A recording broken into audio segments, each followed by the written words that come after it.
Friends, welcome to my channel Parth Pintu sir में आपका स्वागत है।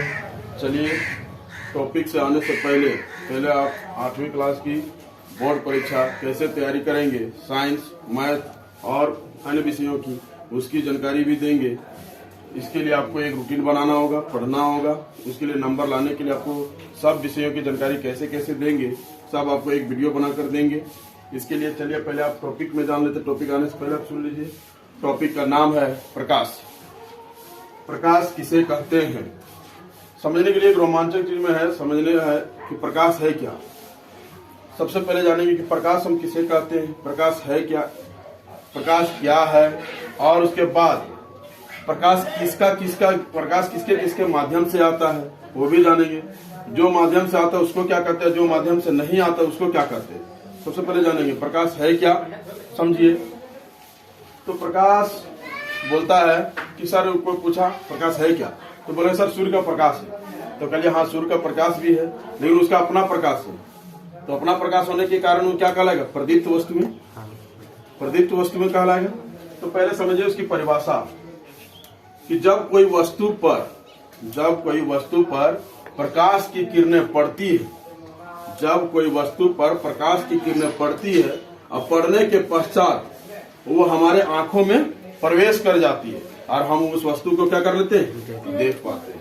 हम उस वस्तु को क्या करते हैं, देख पाते हैं। उसे क्या कहते हैं, प्रकाश। अब दूसरा परिभाषा हम समझिए कि जब किसी पिंड पर प्रकाश की किरणें टकराती है और टकराने के पश्चात वह परावर्तित होकर हमारे आंखों में प्रवेश करती है, हम उस वस्तु को क्या कर लेते हैं, देख पाते हैं। हम उस वस्तु को क्या करते हैं, देख पाते हैं। समझेगा कि जब कोई वस्तु पर प्रकाश की किरणें टकराती है, जब कोई वस्तु पर प्रकाश की किरणें टकराती है और टकराने के पश्चात वो हमारे आंखों में प्रवेश कर जाती है और वो हम उस वस्तु को क्या कर लेते हैं, देख लेते हैं, उसे क्या कहेंगे, प्रकाश कहेंगे। उसे क्या कहेंगे, प्रकाश। देखिए प्रकाश है ना, लिखा हुआ कि प्रकाश, जब प्रकाश की किरणें किसी वस्तु पर पड़ती है और पड़ने के पश्चात हमारे आंखों में प्रवेश करती है और हम उस वस्तु को क्या कर लेते हैं, देख पाते हैं, उसे प्रकाश कहते हैं, उसे प्रकाश कहते हैं। अब उसका नोट में जानिए क्या क्या इसका गुण है। 8वीं क्लास में उतना गुण है जितना 10th में। अभी 10th में इससे थोड़ा बड़ा पढ़ना है आपको, 10th में पूरा बड़ा करके पढ़ना है और 8 में क्या करना है, छोटा छोटा पढ़ना है। तो छोटा छोटा ही समझेंगे, पहले छोटा छोटा करके ही पूरा बड़ा कर लेंगे 10th में। अभी समझ लीजिएगा तो 10th में आपको आसानी मिलेगा। अभी छोटा छोटा करके ही बड़ा कर लीजिएगा, अभी पूरा समझना होगा पूरा अच्छा से। तो प्रकाश क्या करता है, सीधी रेखा पर गमन करता है। प्रकाश क्या करता है, सीधी रेखा पर। जब भी टॉर्च उर्च मारते हैं तो क्या देखते हैं, टॉर्च उर्च मार रहे हैं तो क्या ऐसे से आता है कि एक ही बार आता है, आता है कि नहीं? देखा हुआ है या नहीं देखा हुआ? देखा हुआ है ना, ऐसा मारता है टॉर्च, क्या उबड़ खाबड़ जैसा आता है क्या, कि सीधी रेखा पर आता है, सीधी रेखा पर गमन करता है। तो हम एक चीज समझ गए कि आज तो समझ लिया कि लेजर लाइट से भी समझ सकता है, लेजर लाइट से भी समझ सकते हैं। पूरा ऐसा मारता है, बहुत दूर तक जाता है, सीधा रेखा पर जाता है कि नहीं।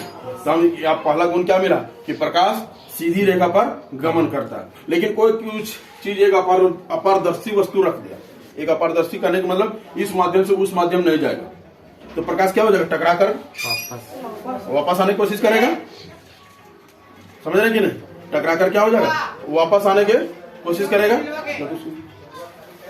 टकरा कर वापस आने की कोशिश करेगा। इसके माध्यम से समझेंगे प्रकाश सीधी रेखा पर गमन करती है, प्रकाश सीधी रेखा पर गमन करती है। एक टॉर्च के माध्यम से समझाए तो अगला समझिए, प्रकाश तरंगे एक बिंदु से दूसरे बिंदु तक सररेखीय पथ पर गमन करती है, प्रकाश की किरण कहते हैं।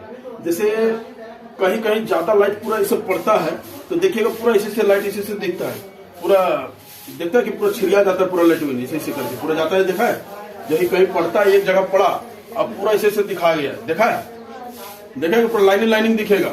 तो वही है किरण, उसी का एक रेखा, मतलब समझिए कि किरण है।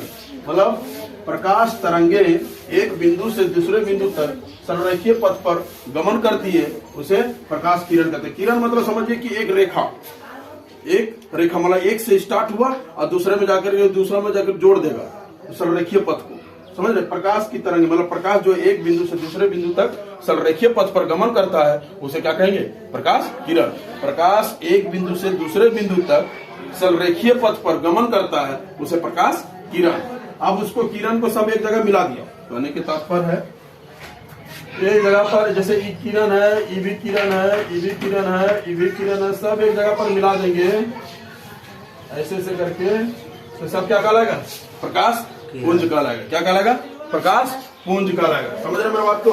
देखिए मतलब क्या कहता है, प्रकाश किरणों के समूह को, प्रकाश किरणों के समूह को मतलब सब एक जगह जमा कर दिया सब किरण को, तो क्या कहलाएगा? प्रकाश पुंज कहलाएगा। क्या कहलाएगा? प्रकाश पुंज। मतलब सब किरण को एक जगह जमा कर देगा तो उसको क्या कहेंगे? प्रकाश पुंज। ये सब 10th में पढ़ना है, 8 में इसलिए लिखा दे रहे ताकि आप समझ जाइए। अब क्या कहता है, प्रकाश की चाल, प्रकाश की चाल भिन्न भिन्न माध्यम में भिन्न भिन्न होती है। एक होता है निर्वात, एक होता है वायु, एक होता है शीशा, लेड और एक होता है जल। पहले जानेंगे जल में भी होता है, शीशा में भी होता है, सब माध्यम होता है, किसमें जा सकता है प्रकाश, किसमें गुजारा जा सकता है। ठीक है, तो पहले जानेंगे। तो यहाँ कहता है क्या, प्रकाश की चाल भिन्न भिन्न माध्यम में भिन्न भिन्न होती है। मतलब पानी में अलग होगा, शीशा में अलग होगा, हवा में अलग होगा, निर्वात में अलग होगा। तो निर्वात में दिया हुआ है प्रकाश। समझ रहे मेरे बात को? समझ रहे कि नहीं? ये जो है उसका चाल मतलब जो दौड़ेगा, मतलब कहने का मतलब जैसे हम लोग चाल करते हैं इतना की स्पीड से गए, है ना, इतना की स्पीड से गए, कहीं भी गए, तो 5 किलोमीटर प्रति घंटा, 10 किलोमीटर प्रति घंटा।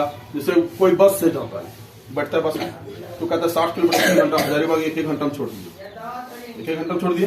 तो कहने का मतलब उसी टाइप में है ये भी, कि प्रकाश की चाल भिन्न भिन्न माध्यम। आप कहेगा कि नहीं, अब कहेगा कि बड़की टड़िया देने से बस जाओ, अब रास्ता से ये 1 घंटा छोड़ेगा तो इधर से जाएगा तो कहाँ छोड़ेगा वो? पूरा समझ रहा है? ऐसे ऐसे करके है, समझ रहा है कि नहीं? तो पूरा ऐसे करके तो लेट लगेगा कि नहीं? लेट लगेगा नहीं, तो उसी को चाल कहते हैं। मतलब यहाँ देखिए तो भिन्न भिन्न हो गया। मतलब एक था रोड पूरा सपाट था जिसमें सनसना के भाग गया, और एक में था उबड़ खा, तो भिन्न भिन्न होगा। यहाँ 60 चल रहा था तो वहाँ 30 चलेगा। समझ रहे कि नहीं? उसी तरह बोलता है प्रकाश की चाल भिन्न भिन्न माध्यम में भिन्न भिन्न होती है। मतलब सब जिस में लीजिएगा, जल में लीजिएगा तो अलग, शीशा में लीजिएगा तो अलग, हवा में लीजिएगा तो अलग, निर्वात में लीजिएगा तो अलग। समझ रहे कि नहीं? तो निर्वात में प्रकाश की चाल कितना दिया है? 3 × 10⁸ मीटर प्रति सेकेंड, अर्थात 3 गुना 10⁸ मीटर प्रति सेकेंड। अब जानते हैं कि वस्तु प्रकाश के बारे में, कि प्रकाश जो उसका स्रोत क्या है, प्रकाश कैसे आता है, किसके माध्यम से आता है, वो जानने की कोशिश करेंगे। जो प्रकाश देता है उसको क्या कहते हैं? जो प्रकाश नहीं देता, प्रकाश नहीं देता तो इसका मतलब हम उस वस्तु को नहीं देख पाएंगे, देखेंगे लेकिन किसके माध्यम से देखेंगे, उसके बारे में जानना है। तो चलिए पहले परिभाषा सुन लीजिए। जो प्रकाश देने वाला है उसको बोलते हैं प्रदीप्त वस्तुएं, और जो प्रकाश नहीं देने वाला उसको बोलते हैं अप्रदीप्त वस्तुएं। इंग्लिश में बोलते हैं प्रदीप्त वस्तुएं को लुमिनस ऑब्जेक्ट्स, लुमिनस ऑब्जेक्ट्स, और अप्रदीप्त वस्तुएं को बोलते हैं नॉन लुमिनस ऑब्जेक्ट्स। मतलब जो प्रकाश देगा उसको बोलते हैं प्रदीप्त वस्तुएं, और जो प्रकाश नहीं देगा उसको बोलते हैं अप्रदीप्त वस्तुएं। तो सीधा सीधी पर परिभाषा, वे वस्तुएं जो प्रकाश उत्सर्जित करती है, मतलब प्रकाश निर्माण करती है, उसे प्रदीप्त वस्तुएं कहते हैं। जैसे सूर्य, तारे, आग, प्रकाशित विद्युत बल्ब, जलती हुई मोमबत्ती इत्यादि। उसका दूसरा एक छोटा सा परिभाषा अपने से बनाए, वैसी वस्तुएं जो प्रकाश देती है उसे प्रदीप्त वस्तुएं कहते हैं। छोटा परिभाषा है, समझने में आसान लगेगा। वैसी वस्तुएं या वैसे वस्तुएं जो प्रकाश देती है उसे प्रदीप्त वस्तुएं कहते हैं। जैसे में लिखा भी दिए हैं, सूर्य, तारे, आग, प्रकाशित विद्युत बल्ब, जलती हुई मोमबत्ती, बहुत सारे हैं, जलता हुआ कोयला आदि। अप्रदीप्त वस्तुएं, वैसे वस्तुएं जो प्रकाश उत्सर्जित नहीं करती हैं उसे अप्रदीप्त वस्तुएं कहते हैं। अप्रदीप्त जैसे लकड़ी, किताब, ग्रह, चंद्रमा आदि। उसी का छोटा परिभाषा बनाए हुए हैं। वैसे वस्तुएं जो प्रकाश नहीं देती है उसे अप्रदीप्त वस्तुएं कहते हैं। इसका मतलब है कि अब जो अप्रदीप्त है इसका मतलब हम देख नहीं पाएंगे, ऐसा नहीं है कि हम नहीं देख पाएंगे सर, नहीं, इसके माध्यम से देखेंगे। क्या होगा? उस प्रकाश जो रहेगा उस वस्तु पर पड़ेगा, पड़ने के बाद वो टकराकर फिर क्या होगा? हमारे आंखों में प्रवेश कर जाएगा और हम उस वस्तु का क्या कर लेंगे? देख लेंगे। हम उस वस्तु को